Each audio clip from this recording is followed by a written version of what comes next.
Makanya banyak yang nggak bisa bersama. Agak serak. Assalamualaikum warahmatullahi wabarakatuh. Alhamdulillahi rabbil alamin. Wassalatu wassalamu ala asyrafil anbiya'i wal mursalin Sayyidina wa maulana Muhammadin wa ala alihi wa sahbihi ajma'in, amma ba'du. Hadratal muhtaramin, para alim, para ulama, para habaib, khususnya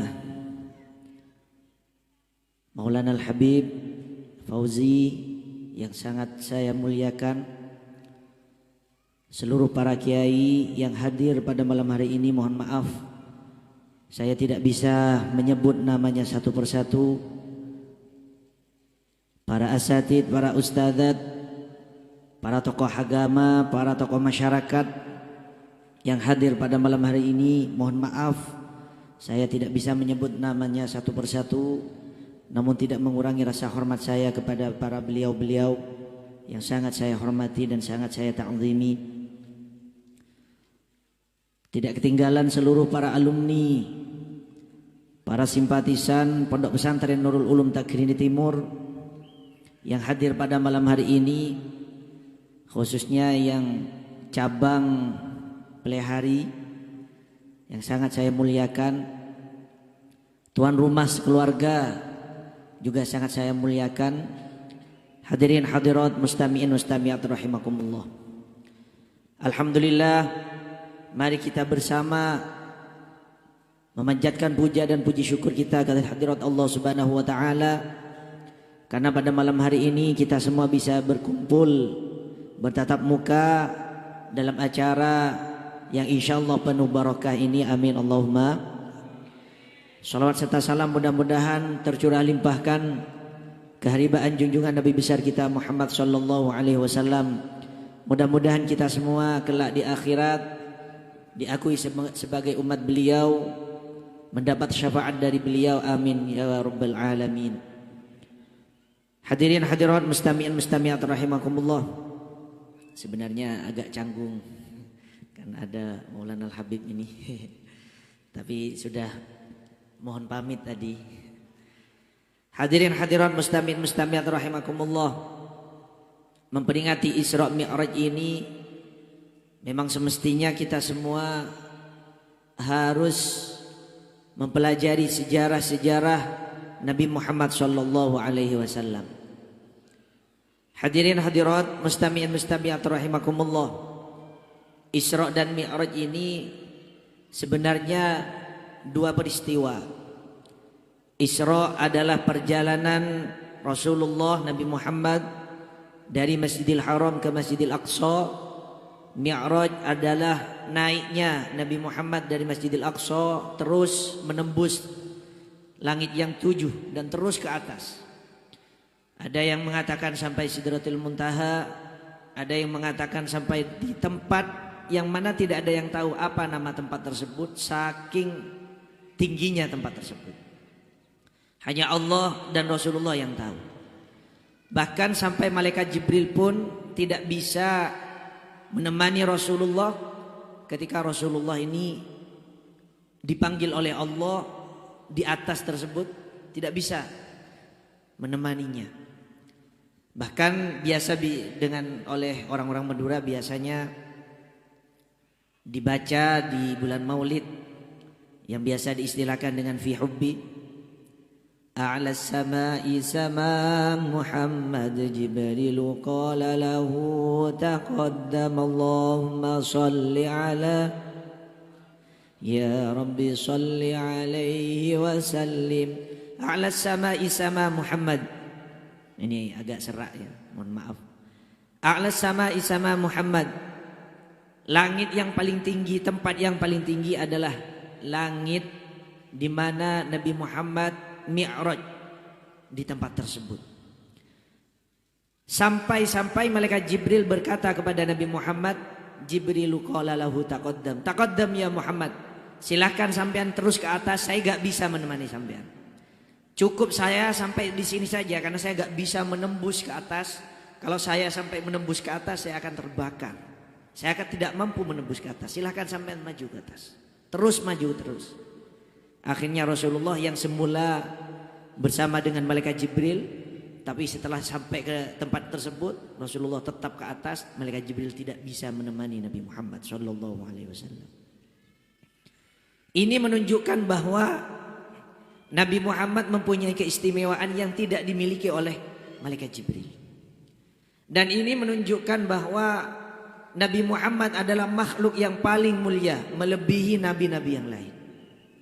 Bahkan dalam masalah ini juga menunjukkan ketika Mi'raj, kita semua tahu yang semula Allah Subhanahu wa taala mewajibkan sholat sebanyak 50 waktu kepada Nabi Muhammad. Ini beda dengan kewajiban-kewajiban yang lain. Seperti mungkin sudah disampaikan oleh Habib tadi tentang masalah sholat, harus kita semangat, jangan sampai kita tinggalkan.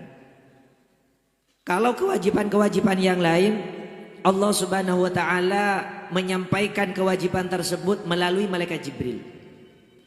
Malaikat Jibril oleh Allah diutus untuk menemui Nabi Muhammad untuk menyampaikan wahyu kepada Nabi Muhammad. Tapi khusus sholat ini Allah Subhanahu wa taala tidak melalui pelantara siapapun. Langsung Nabi Muhammad yang dipanggil oleh Allah ke atas, Allah Subhanahu wa taala langsung berfirman kepada Nabi Muhammad secara langsung. Ini menunjukkan kewajiban sholat yang luar biasa, yang semestinya kita semua harus semangat melaksanakan sholat, khusyuk melaksanakan sholat, istiqomah melaksanakan sholat. Mudah-mudahan kita semua bisa melaksanakannya. Amin Allahumma.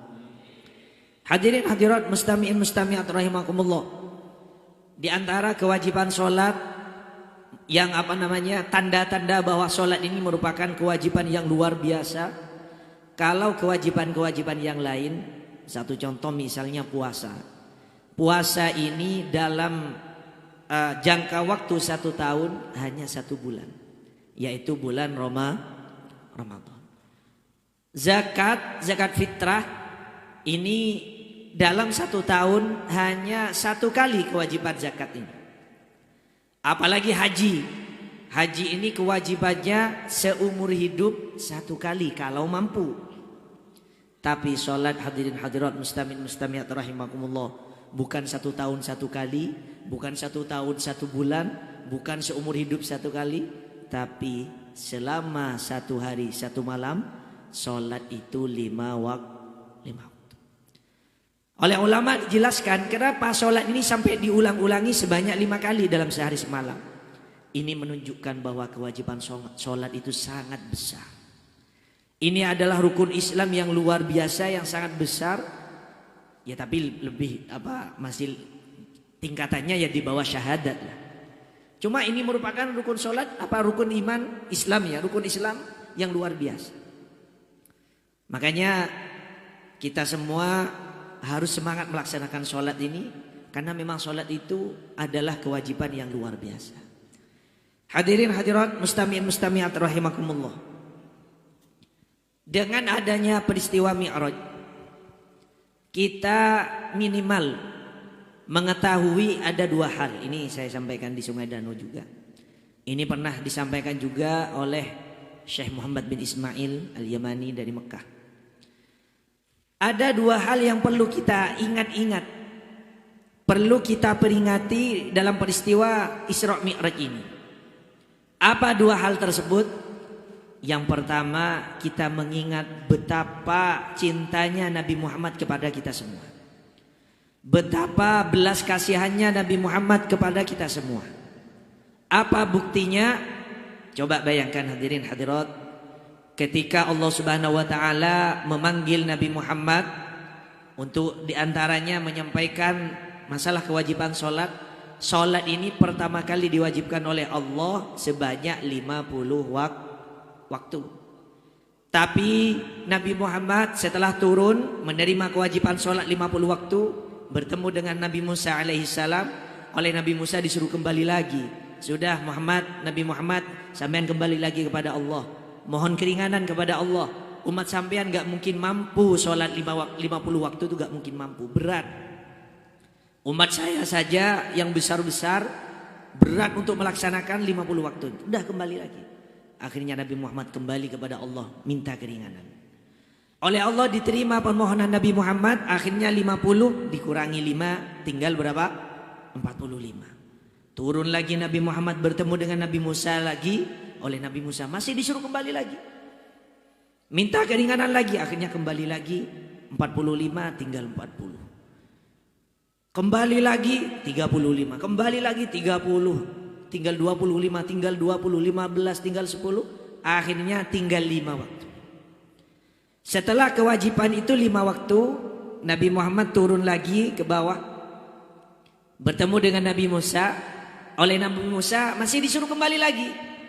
Wahai Nabi Muhammad, 5 waktu itu berat, sampean kembali lagi pada Allah, mohon keringanan lagi. Tapi dijawab oleh Nabi Muhammad, wahai Nabi Musa, saya malu kepada Allah Subhanahu wa taala. Sudah cukup 50 di korting, di diskon, tinggal berapa? Tinggal 5. Ini sudah cukup, saya malu untuk minta keringanan lagi. Mungkin kita akan membayangkan, andaikan Nabi Muhammad mau akan minta keringanan lagi kepada Allah, ya entah nanti akan dikurangi berapa nggak tahu. Tapi Nabi Muhammad tidak mau, cukuplah 5 waktu itu sebagai kewajiban bagi kita semua sebagai umatnya. Ini perlu kita angan-angan, hadirin. Kenapa? Karena coba bayangkan, Rasulullah kalau nggak salah bolak-balik kepada Allah minta keringanan ini demi siapa? Yaitu demi kita semua, artinya demi umat beliau. Kalau sholat 50 waktu bagi Nabi Muhammad ini ringan, hadirin, tidak akan berat. Tapi Nabi Muhammad memikirkan kita semua sebagai umatnya, maka Nabi Muhammad rela bolak-balik kepada Allah untuk meminta keringanan demi kita semua tidak merasa berat.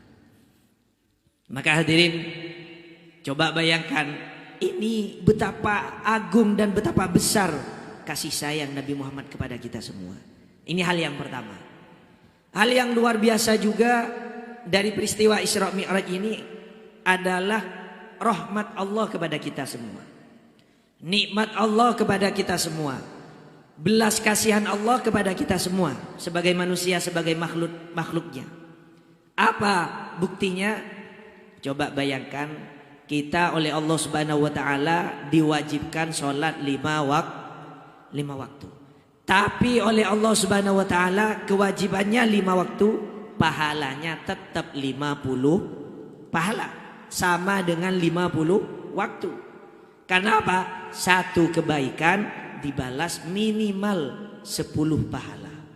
Jadi kalau 5, 10 kali 5 sama dengan 50. Ini belas kasihan Allah Subhanahu wa taala kepada kita. Jadi coba bayangkan, kewajiban sholat itu sudah luar biasa. Nabi Muhammad sudah belas kasihan kepada kita, yang asalnya 50 tinggal 5. Allah Subhanahu wa taala sudah belas kasihan kepada kita, yang wajibannya hanya 5 tapi pahalanya tetap 50. Masa kita akan menyanyiakan kasih sayang Rasulullah dan rahmat dari Allah Subhanahu wa taala? Maka kita harus semangat melaksanakan sholat tersebut. Kita harus semangat untuk melaksanakan sholat ini. Mudah-mudahan kita semua bisa melaksanakan sholat dengan khusyuk, dengan ikhlas. Amin Allahumma amin Allahumma. Hadirin hadirat mustami'in mustami'at rahimakumullah. Banyak sejarah-sejarah Rasulullah dengan kita memperingati Isra Mi'raj ini. Bukan Maulid Nabi ya, Isra Mi'raj. Kita memperingati Isra Mi'raj ini di antara tujuannya adalah ingin mempelajari sejarah Rasulullah, ingin mempelajari keagungan Rasulullah. Karena begini, kita sudah tahu tak kenal maka tak sayang. Kita kalau ingin sayang, maka ingin cinta, maka bagaimana? Harus kenal terlebih dahulu. Orang ingin kenal itu harus bertemu, harus melihat langsung. Sementara kita semua tidak bisa melihat Rasulullah. Kita semua tidak pernah melihat Rasulullah, tidak pernah bertemu dengan Rasulullah. Maka bagaimana cara kita kenal? satu-satunya cara, tidak ada lain, yaitu kita harus mengenal dengan melalui sejarah-sejarah Rasulullah. Bagaimana kita bisa cinta kepada Rasulullah kalau kita tidak kenal? Bagaimana kita bisa kenal kepada Rasulullah kalau kita tidak pernah mempelajari sejarah-sejarah Rasulullah? Anehnya sekarang kadang ada kelompok-kelompok yang mengatakan Maulid Nabi gak boleh, Isra Mi'raj gak boleh. Padahal itu adalah pelantara atau salah satu cara kita ingin mengenal Rasulullah. Mudah-mudahan kita semua bisa mengenal Rasulullah dan bisa mencintai Rasulullah dan kelak bisa bersama dengan Rasulullah. Amin Allahumma. Kalau kita tidak pernah bertemu dengan Rasulullah, bertemu melihat tidak pernah, baca sejarah pun tidak boleh, terus mau bagaimana kita? Tidak ada cara lain. Maka dengan memperingati Isra Mi'raj ini harus kita pelajari sejarah-sejarah Rasulullah, keagungan Rasulullah, agar rasa cinta kita ini semakin tumbuh. Hadirin hadirat mustami'in mustami'at rahimakumullah.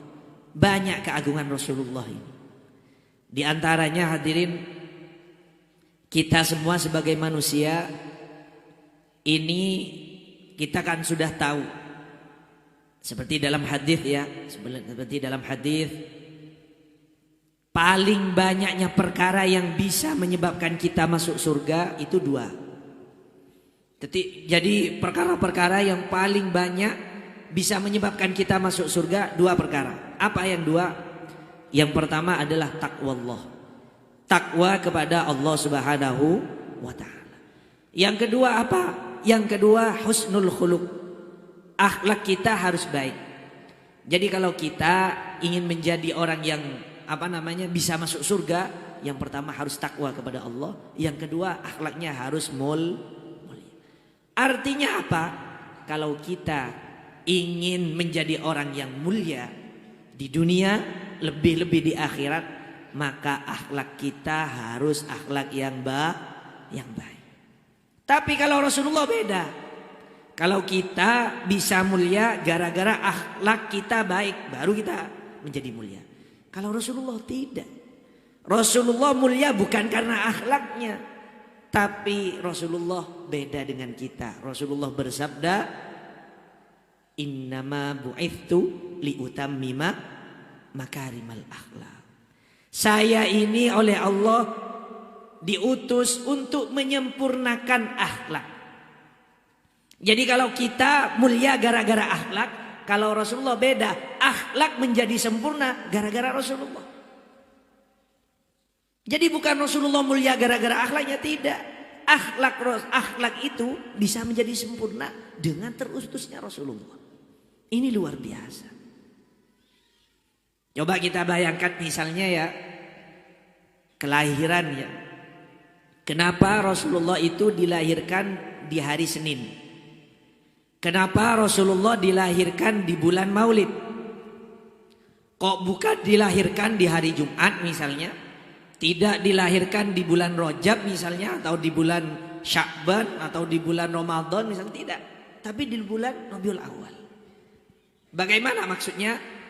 Orang itu kadang ada keistimewaan ketika lahir di hari-hari yang luar biasa atau di bulan yang luar biasa.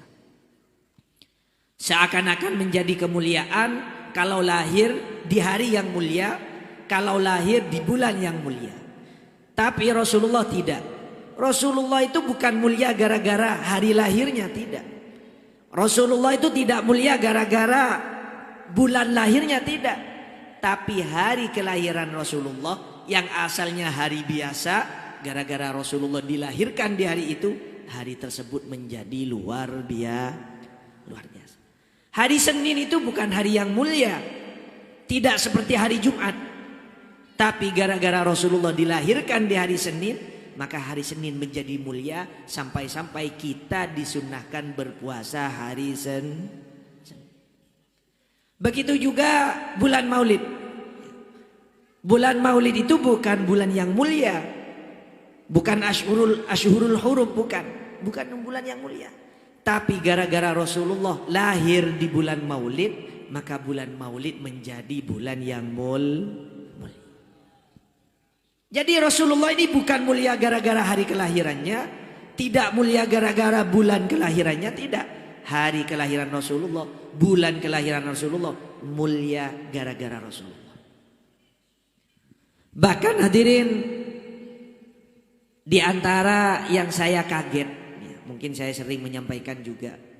Dulu saya waktu mondok di Sarang, di Mbah Maimun, Kiai Maimun Zubair, saya itu ngaji kepada putra beliau yang juga almarhum, yaitu Syekhina Majid Kamil. Beliau juga almarhum, saya ngaji, waktu itu ngaji hadis. Beliau Syekhina Majid Kamil ini menyampaikan kepada saya. Biasanya gini ya, kalau orang-orang jemaah haji dari Indonesia, ini kalau pergi ke Mekah atau ke Madinah, ya mudah-mudahan kita semua bisa nyampe ke sana ya, amin Allahumma amin. Kalau biasanya jemaah haji ini kalau sudah ke Mekah atau dan itu ke Madinah, ya kalau sudah ke Madinah, ini biasanya yang paling diangan-angan dalam pikirannya itu adalah sholat arba'in. Jamaah sholat 40 waktu di Masjid Nabawi. Ini biasanya itu yang dipikirkan. Sehingga kadang-kadang jamaah haji itu mau ke Madinah itu yang dipikirkan ingin jemaah di masjid.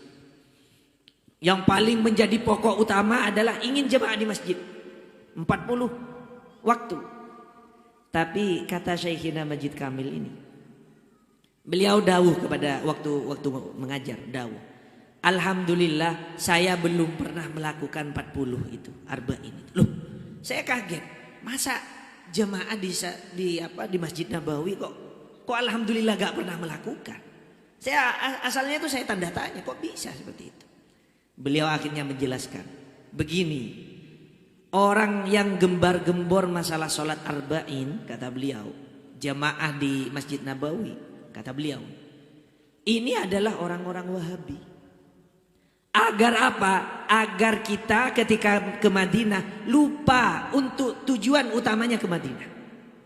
Apa tujuan utama ke Madinah? Kita ketika ke Madinah tujuan utamanya adalah ziarah kepada Rasulullah Sallallahu Alaihi Wasallam. Yang paling utama kita ziarah kepada Rasulullah.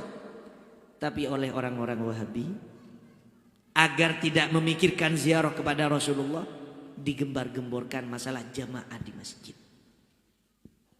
Sampai-sampai ada kitab, ya, kitab menerangkan masalah fi ziyarati qabrin Nabi, dirubah oleh kelompok mereka menjadi fi ziyarati masjidin Nabi. Sebenarnya ada hadisnya tentang ziarah kepada makam Nabi Muhammad. Jadi kalau suatu saat sampean ke Madinah, mudah-mudahan ya bisa nyampe ke sana. Amin Allahumma. Kalau sampean ke Madinah, jangan lupa tujuan utama ke Madinah adalah Rasulullah. Bayangkan ya sampean, bayangkan, coba bayangkan. Sampean ziarah ke sekumpul aja hati sampean sudah tenang. Sampean ziarah ke Syekh Arsyad Al-Banjari, sampean nanti sampean sudah tenang. Sampean ziarah ke makam Habib di Basiri ya, sampean sudah tenang. Apalagi ziarah kepada Rasulullah Sallallahu Alaihi Wasallam. Lalu seperti apa? Akan seperti apa keagungannya? Akan seperti apa bisa dirasakan oleh kita? Tapi itu anehnya ya. Anehnya oleh mereka-mereka kelompok-kelompok di luar Ahlus Sunnah wal Jamaah itu seakan-akan ingin merubah niatan orang-orang yang ingin ke Madinah, dirubah menjadi ke masjidnya, bukan ke Rasulullahnya. Betul ya, betul, memang betul. Artinya kalau fadilah sholat arba'in itu memang ada, itu betul. Kita kalau ke sana ya kalau bisa sholat arba'in. Tapi tujuan utama yang paling utama adalah ziarah kepada Nabi Agung Muhammad Sallallahu Alaihi Wasallam. Mudah-mudahan kita semua bisa ziarah, amin Allahumma. Terus terang hadirin, saya alhamdulillah pernah haji tahun 2009. Awalnya itu saya kalau ada umroh itu tidak begitu tertarik. karena saya sudah selesai, sudah pernah haji, pernah umroh, alhamdulillah gitu. Sudah tidak begitu tertarik, maksudnya ya biaya banyak, tenaga juga banyak yang dikerahkan, kadang-kadang tidak begitu tertarik. Tapi setelah ingat masalah ziarah ke Rasulullah, aduh itu sudah tidak ada gantinya. Fadilah apa lagi yang akan kita yang kita andalkan kalau selain Rasulullah, apalagi. Jadi setelah ingat ziarah ke Rasulullah, saya menjadi kepingin. Mungkin ya mudah-mudahan mustajab ya. Kita mudah-mudahan bisa ziarah ke Rasulullah. Amin Allahumma. Kenapa kok bisa seperti itu? Coba bayangkan begini. Sholat di Masjid Nabawi. Ya. Kita kan semua tahu biasanya kita ingin sholat di masjid. Karena apa? Kalau sholat di masjid keutamaannya luar biasa. Karena masjid lebih mulia daripada yang di tempat-tempat yang lain. Tapi kalau Masjid Nabawi beda. Masjid itu semua masjid pahalanya sama. Sampean sholat di Martapura, sholat di Pelehari atau di Madura, di Takrin, sama saja masjid. Kecuali 3 masjid ini. Ini pahalanya luar biasa 3 masjid. Apa yang 3 masjid itu? Masjidil Aqsa. Masjidil Aqsa itu sholat 1 rakaat di Masjidil Aqsa menurut satu riwayat ini lebih utama daripada sholat 500 rakaat di masjid yang lain. 1 rakaat itu lebih utama daripada 500 rakaat. Kalau di yang kedua di Masjid Nabawi lebih besar lagi di Masjid Nabawi. Bagaimana? Di Masjid Nabawi sholat 1 rakaat lebih utama dari 1000 rakaat di masjid yang lain. 1 rakaat. Di Masjidil Haram lebih utama lagi. Di Masjidil Haram sholat 1 rakaat lebih utama daripada 100.000 rakaat di masjid yang lain. Coba bayangkan. Kenapa di Masjid Nabawi ini bisa semulia itu? Sholat 1 rakaat lebih utama dari 1000 rakaat. Kenapa? Karena Masjid Nabawi menjadi masjidnya Rasulullah. Bayangkan. Kita tahu kita ingin sholat di masjid karena masjid itu mulia. Tapi kalau Masjid Nabawi beda. Masjid menjadi mulia gara-gara menjadi masjidnya Nabi Muhammad. Allahumma sholli ala Muhammad. Ini luar biasa. Bahkan kalau dalam fikih, kalau dalam kitab fikih, kalau sampean ada di masjid junub, kan nggak boleh sampean diam ya. Di antara keharaman bagi orang yang junub nggak boleh diam di masjid. Kalau Rasulullah gak apa-apa. Andaikan Rasulullah waktu junub terus masuk masjid, diam di masjid gak apa-apa. Kenapa? Karena Rasulullah lebih mulia daripada masjid. Ini luar biasanya Rasul. Bahkan ada keterangan juga, air itu kita tahu air yang utama diantaranya adalah telaga Kautsar kelak di akhirat. Mudah-mudahan kita semua bisa meminum telaga Kautsar itu. Amin Allahumma. Bahasanya ya Kautsar itu, telaga Kautsar itu. Tapi sebagian ulama ada yang mengatakan, entah kalau ulama yang lain ada beda pendapat. Ada air yang lebih utama daripada telaga Kautsar itu. Apa? Air yang keluar dari jari-jari Nabi Muhammad SAW. Dalam sejarah pernah suatu saat sahabat ini mau wudu, ingin mengambil wudu, tapi gak ada air. Akhirnya apa? Rasulullah memanggil sahabat, minta air 1 wadah. Dalam 1 wadah tersebut airnya ya sedikit lah 1 wadah itu. Tapi oleh Rasulullah, tangan Rasulullah dimasukkan ke dalam wadah tersebut, airnya yang sedikit itu. Air yang sedikit tersebut dibuat wudu oleh beberapa orang sahabat, gak habis-habis. Kenapa? Karena dari tangan Rasulullah ini, ada yang mengatakan dari sela-sela jari Rasulullah ini keluar air. Menjadi sumber air. Air menjadi mulia gara-gara keluar dari Nabi Muhammad SAW. Sampai lebih mulia daripada telaga Kautsar.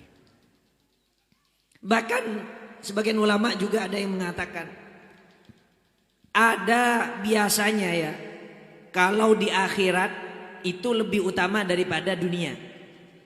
Akhirat lebih utama dari dunia.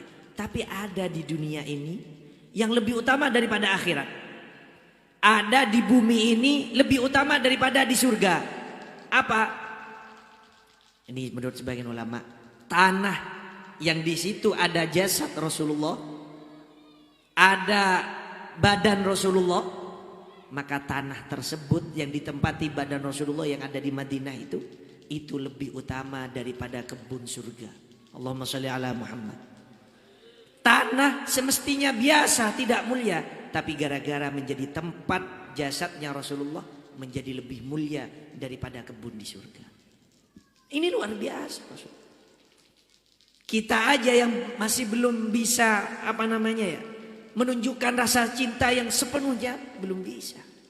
Tapi kita dengan usaha, dengan barokahnya para ulama, para habaib, para aulia, mudah-mudahan rasa cinta ini semakin tumbuh, semakin semakin besar, sehingga kita semua diakui sebagai umat Rasulullah. Amin Allahumma.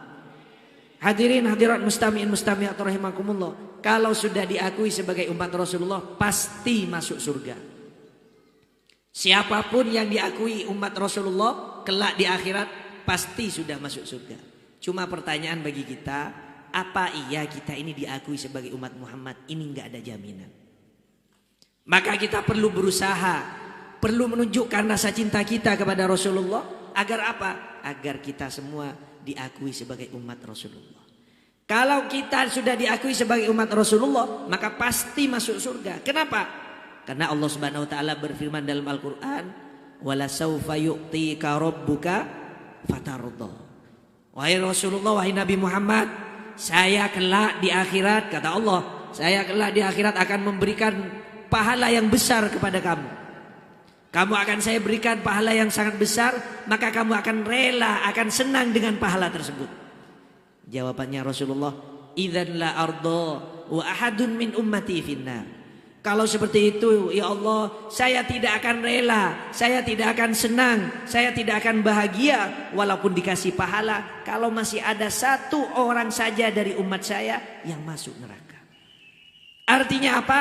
Kalau kita diakui sebagai umat Nabi Muhammad, maka pasti masuk surga. Amin Allahumma.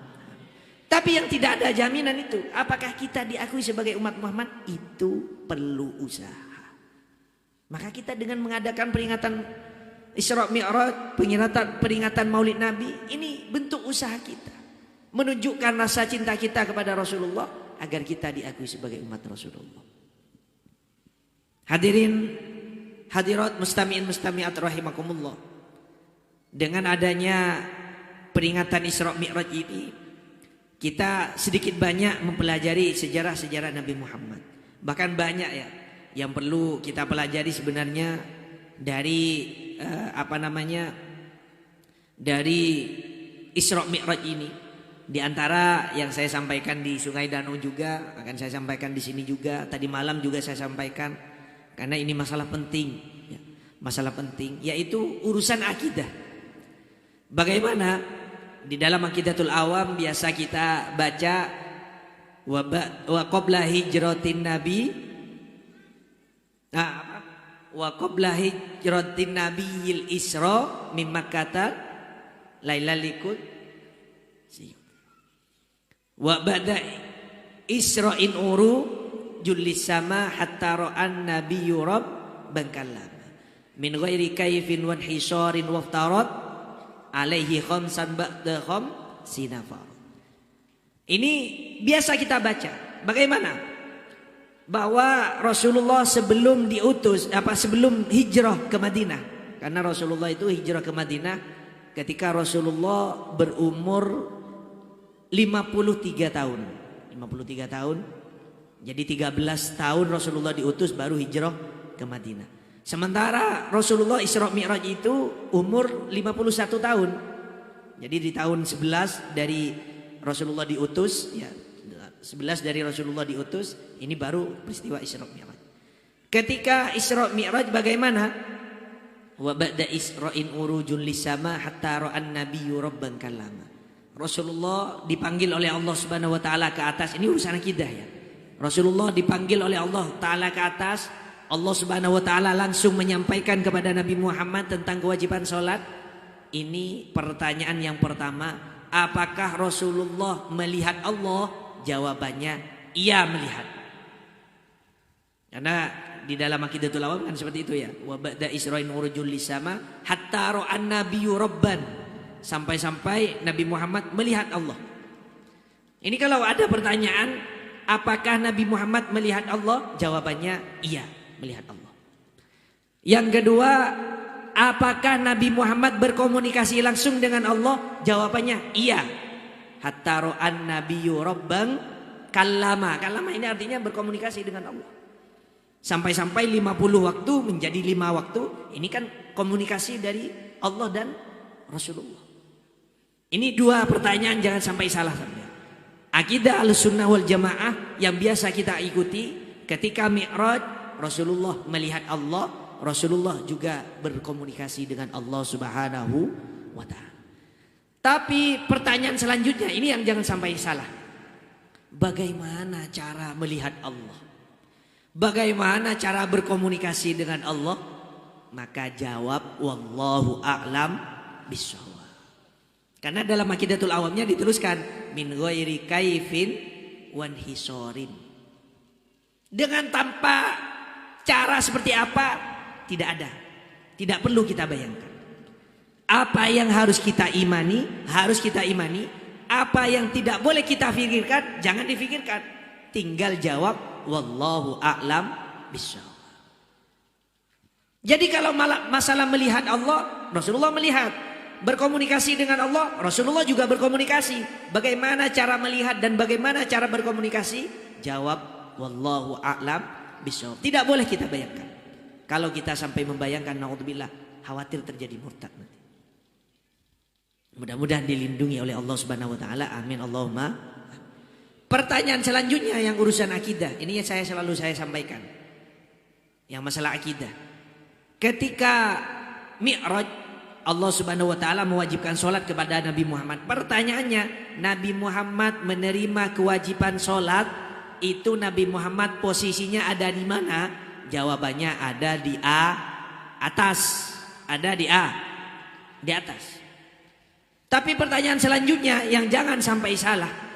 Ketika Allah mewajibkan sholat, Allah ada di mana? Jawabannya, Allah tidak mempunyai tempat. Bukan ada di atas, tidak. Yang ada di atas itu Nabi Muhammad. Allah tidak mempunyai tempat. Karena Allah mempunyai sifat laisa kamitslihi syai'un mukhalafatuhu lil hawadits. Tidak sama dengan makhluk. Makhluk mempunyai tempat, butuh kepada tempat, tapi Allah tidak butuh kepada tempat. Qiyamuhu binafsihi. Allah itu adalah zat yang bisa berdiri sendiri tanpa butuh kepada apapun.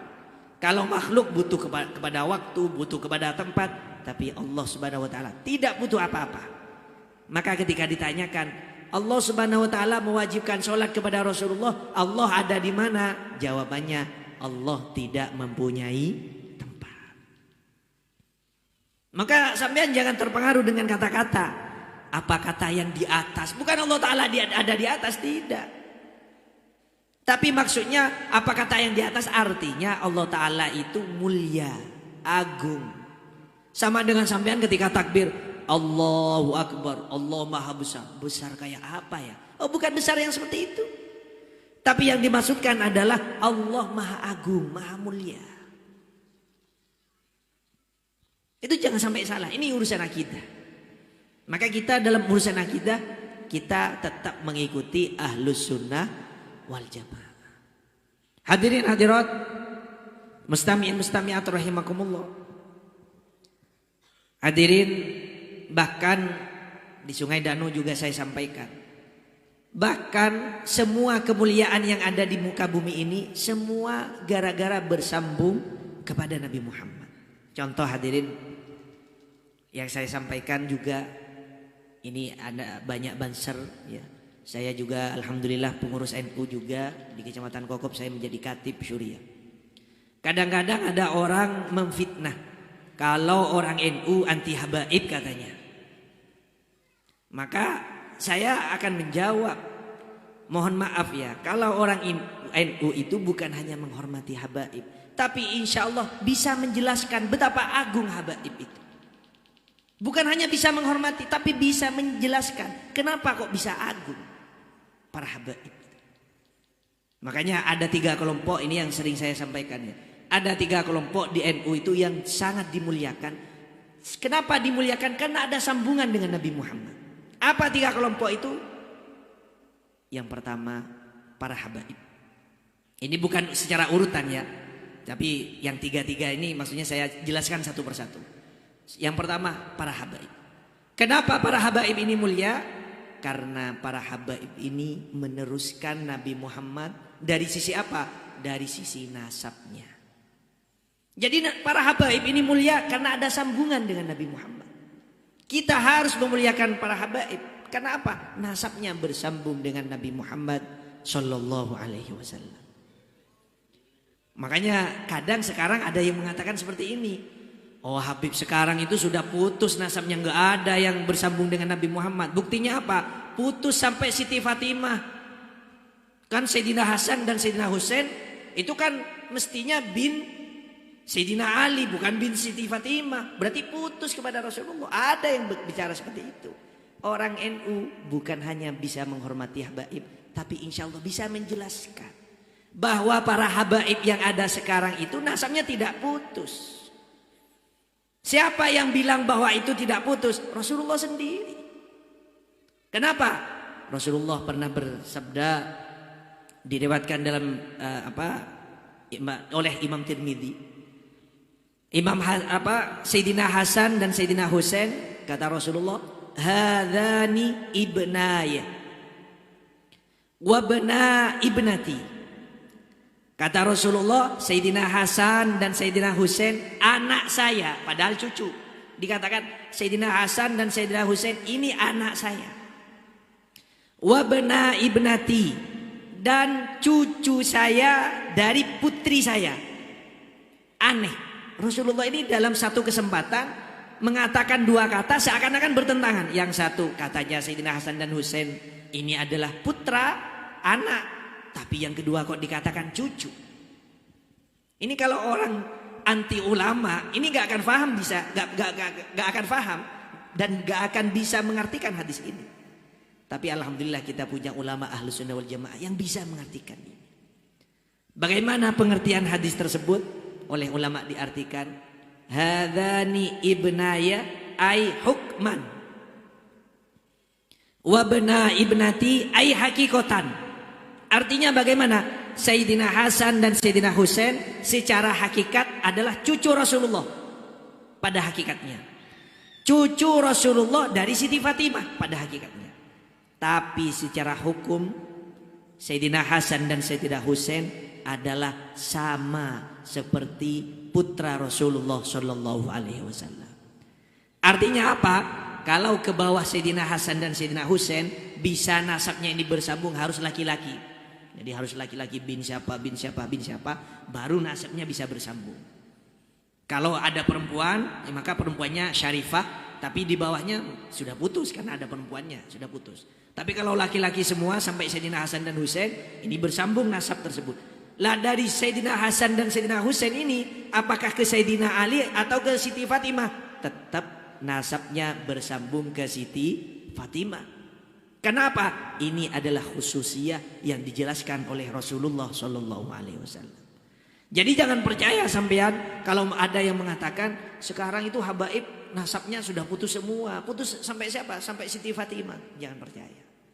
Karena merupakan khususiyah. Sudah ada nas dari hadis bahwa Sayyidina Hasan dan Sayyidina Husain nasabnya tetap bersambung kepada Rasulullah sama seperti putra Rasulullah. Jadi habaib sekarang itu tetap nasabnya bersambung, tetap mulia. Yang kedua siapa yang dimuliakan dalam NU itu? Yang kedua adalah ulama. Kenapa ulama ini dimuliakan? Karena al-ulama warathatul anbiya. Ulama ini pewaris nabi. Meneruskan para nabi. Meneruskan dari sisi apa? Dari sisi ilmunya. Jadi kalau para habaib mulia gara-gara punya sambungan nasab kepada Rasulullah, para ulama mulia gara-gara mempunyai sambungan ilmu kepada Rasulullah. Maka harus kita muliakan para ulama. Maka sangat salah kalau ada orang cinta ke ulama anti habaib, ya salah. Kalau ada orang cinta ke habaib anti ulama, ya juga salah. Karena kedua-duanya ini harus kita muliakan karena ada sambungan kepada Rasulullah Shallallahu Alaihi Wasallam. Yang ketiga siapa? Yang ketiga adalah aulia. Ini dimuliakan dalam NU. Kenapa aulia ini dimuliakan? Oleh ulama dijelaskan, aulia ini meneruskan Rasulullah. Meneruskan dari sisi apanya? Aulia meneruskan Rasulullah dari sisi mukjizat. Rasulullah mempunyai mukjizat, para aulia mempunyai karomah. Karomah ini yang meneruskan mukjizat Rasulullah Shallallahu Alaihi Wasallam. Tiga-tiganya ini dimuliakan dalam NU itu. Kita semua harus memuliakan tiga kelompok ini. Artinya para habaib harus kita muliakan, para ulama harus kita muliakan, para aulia harus kita muliakan. Gara-gara ada sambungan kepada Rasulullah Shallallahu Alaihi Wasallam. Coba bayangkan sampean. Semua ini ada kemuliaan ini gara-gara Rasulullah semua. Betapa agungnya Rasulullah. Kalau kita ke ulama saja harus memuliakan, apalagi Rasulullah. Kalau kita ke habaib saja harus memuliakan, harus cinta, apalagi kepada Rasulullah. Kalau kita kepada aulia saja harus memuliakan, harus ta'zim, apalagi kepada Rasulullah. Semua sumber dari Rasulullah Shallallahu Alaihi Wasallam. Hadirin, hadirat mustami'in mustami'at rahimakumullah. Ada istilah lain, mungkin saya sebenarnya kalau di Sungai Danau itu 4 saya sebutkan semua, sekarang tinggal saya sebutkan 2 saja. Ada tadi istilahnya para habaib, nasabnya bersambung. Bahkan ada istilah lain yang lebih luas lagi, tapi mempunyai kemuliaan. Apa? Dzurriyyah.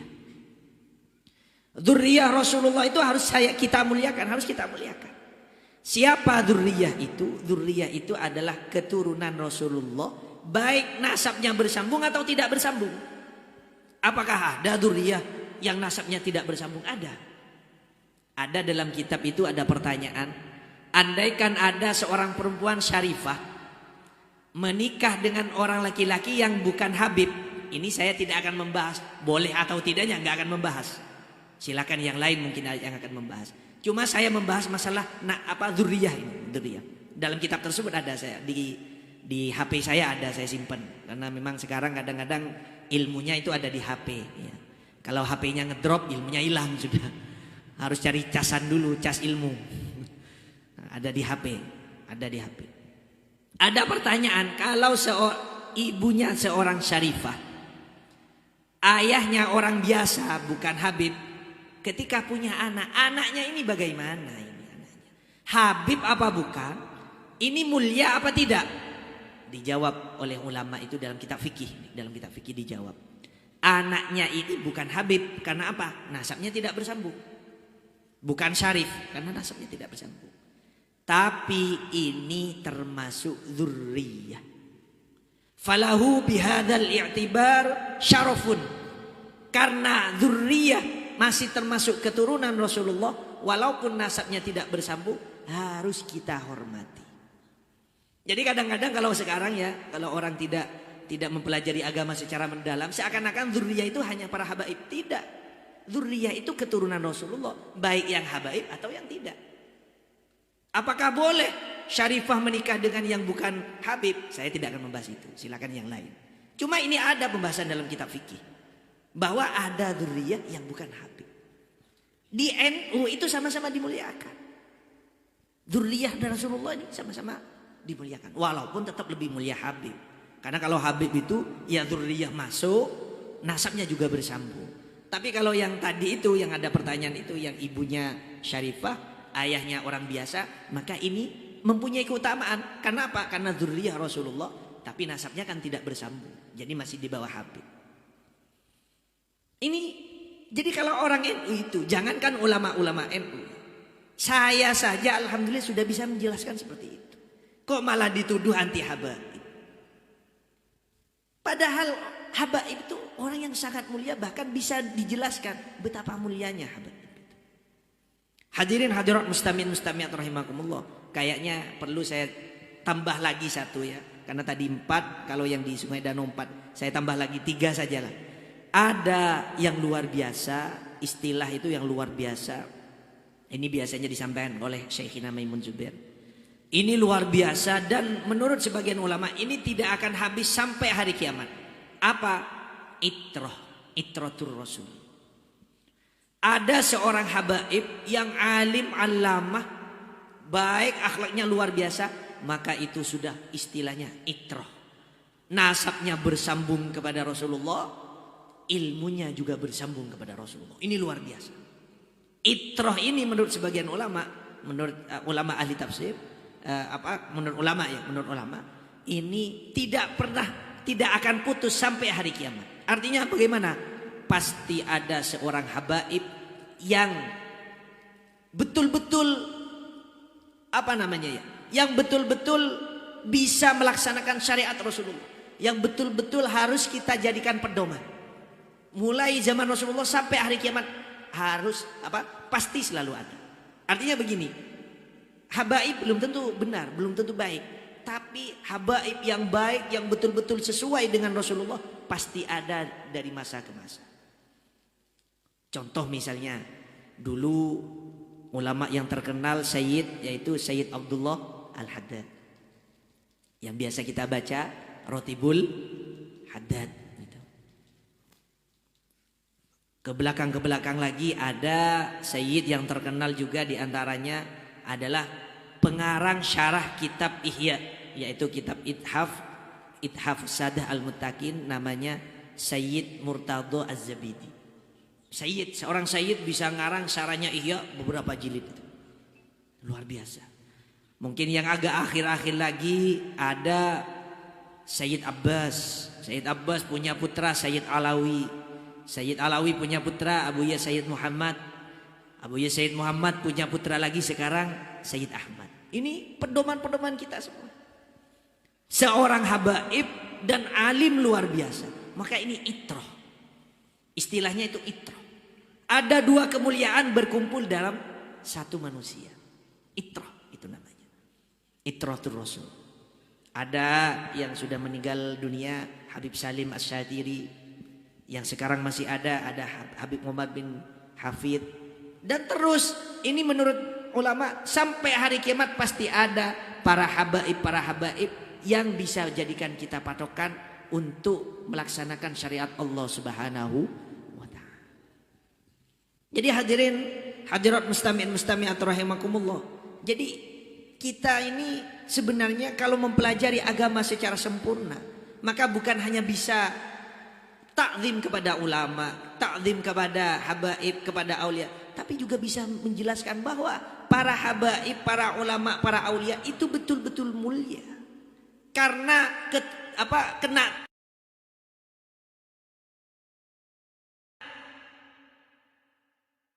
rahimakumullah.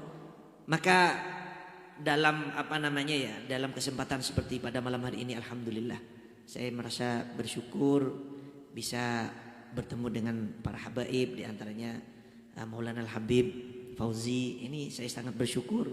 Mudah-mudahan kita semua mendapat barokah dari beliau, amin Allahumma amin.